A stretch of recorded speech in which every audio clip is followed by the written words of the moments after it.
Hey, comic fans, thank you so much for joining us. Dave here at Ground Zero, talking all things comics and all things comics history. You know, for a lot of us, the 1990s was a particularly dark time in comics history. Despite all the huge success that the direct market was enjoying, especially in the early part of the decade, it just seemed too many of the books on the stands were full of violent, dark anti-heroes. And behind all those die-cut, full-enhanced, shiny, holographic covers was a lack of heart, a lack of the ideals that had attracted us to these characters in the first place. And it wasn't just comic fans that felt this way, because a number of industry professionals shared that sentiment. Two professionals, in particular, two comic creators, poured all of their disgust with what they saw in the comic universe around them into a 4-issue miniseries for DC in 1996. And this book would go on to become one of the decade-defining classics. In fact, it could be argued it is among the masterpieces of superhero genre of almost any era. That work is Alex Ross and Mark Waid's Kingdom Come. And its creation, how it came to be, is what we're going to explore today in Interestingly Enough. Now, in one of my recent comments, TJ Rankin said, "You know, Dave, maybe a little less of a history lesson and a little more of the books you truly love." Well, TJ, today I think we can do both, because this really is a book I very much love. And there also happens to be a fairly interesting bit of history behind it. Now, we're going to go back to the 1980s just for a moment. And because everybody knows that was one of my favorite decades in comics. There was so much innovative, groundbreaking work being done that really changed the course of comics for everything that came after it. Now, in particular, Frank Miller's legendary Dark Knight Returns revolutionized the way we saw Batman and the way he would be portrayed from then on. Likewise, fresh on its heels, Alan Moore's legendary Watchmen, one of the greatest comic series of all time. Now, both of these books really peeled the skin back from superheroes, exposing the heart of them and really examining what it was that made them so intrinsically appealing to fans of this genre, and they did so brilliantly. And there was a number of other brilliant creators that did great work in the 80s. But success breeds imitation. And all imitation is not quite going to be up to the par of the work it is inspired by. And a lot of creators thought, instead of trying to get to the heart of these characters and really seeing what makes them tick, like these guys did, maybe I can just take the superficial aspects and make the books grim and gritty and dark and violent, because all of those aspects were in these works. But those are the only aspects that they ran with.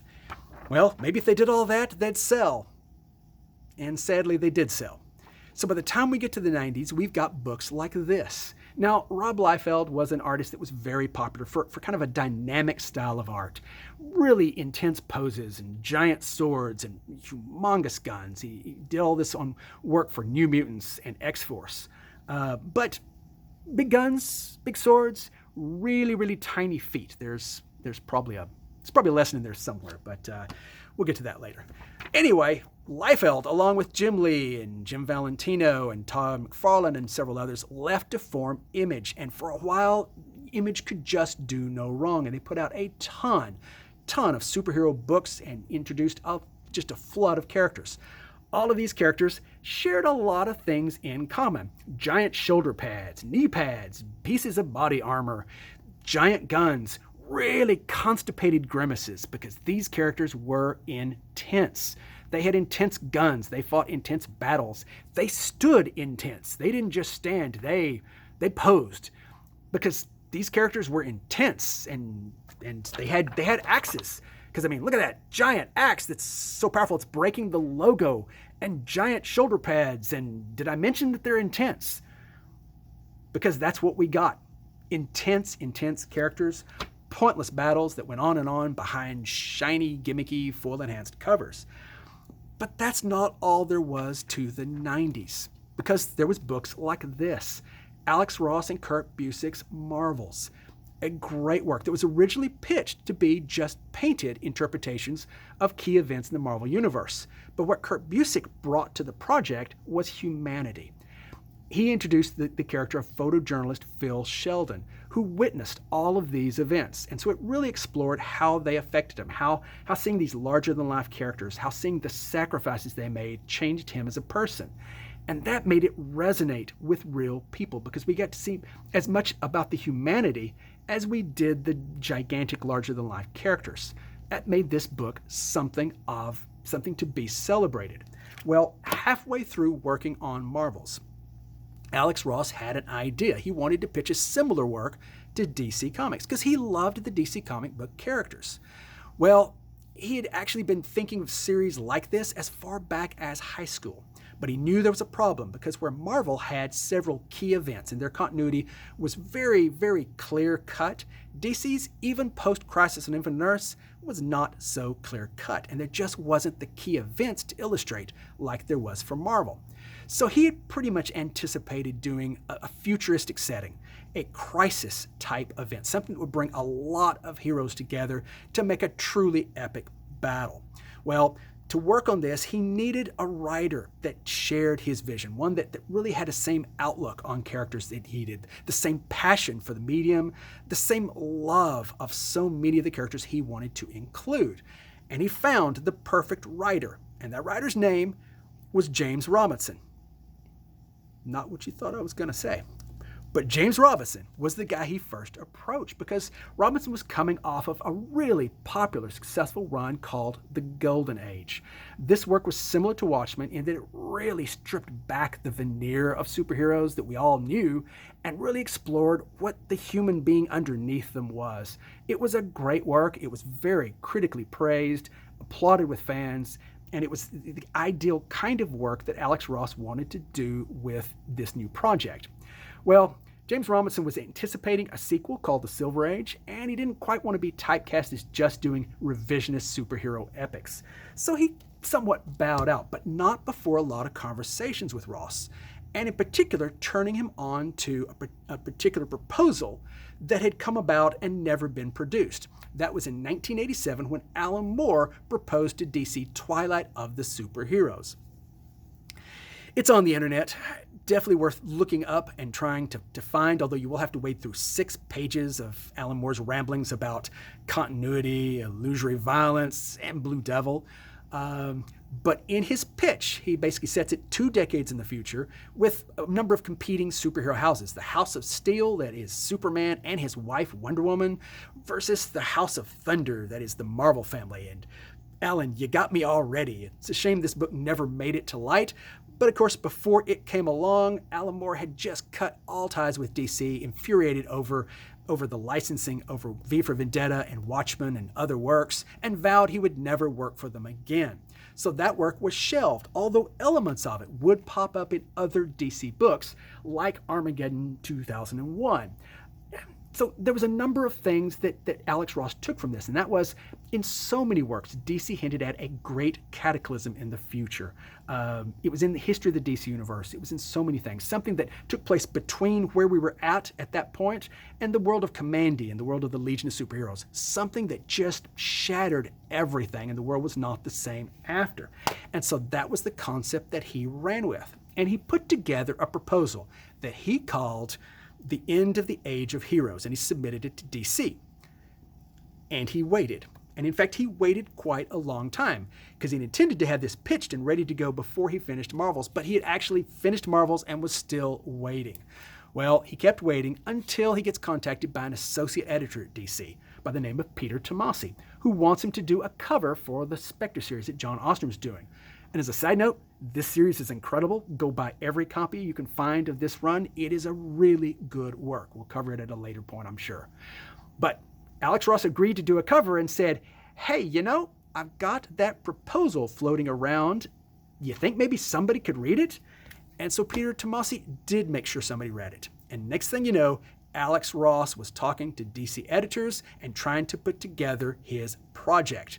And they were the ones that hooked him up with a writer by the name of Mark Waid. Now, Mark Waid loves DC Comics and old comics in general as much as anybody you will ever meet. You want to know what the date was on the penny in the Batcave? Mark Waid can tell you. If you want to know where Jimmy Olsen went to high school, he's got the answer. He is an absolute fountain of trivia. He knows it all of these things because he really, really loves them and cares about them. Now, once these two guys got to working together, they realized that what was so appealing about them was that these characters really represented humanity's ideals. And they wanted the book to be principally about Superman because he was the character that started it all. And honestly, no character represents these human ideals more than this character who is not actually human. So they got to work on this book that was now going to be called Kingdom Come, because Superman had turned his back on humanity at this point, and in his place, a new breed of heroes had come along. This new breed was violent. They were dark. They engaged in pointless battles, and they were completely just oblivious and indifferent to any consequences that might occur. Property damage, bystanders hurt, did not matter to them. They were just prone to needless violence. Does it sound like a comment on Image? Yes, it most definitely was. And so that set up in this book as a premise a real conflict of ideals. And they knew if this kind of scope of ideals had to be something biblical, an absolute biblical conflict. Well, one of the things that Alex Ross knew he wanted was a character like Phil Sheldon was in Marvel's. And so he created Norman McKay, and that's the guy you see here at the beginning. Now, Norman McKay's name came from combining Winsor McKay, the legendary cartoonist, with his own father's name, and his father served as the inspiration for his visual look, and he was patterned very much after him. He was just an everyday person who actually then witnessed all of what was going on. Well, what was going on? Well, every great biblical epic needs a fallen angel, and we got it in the character of Magog.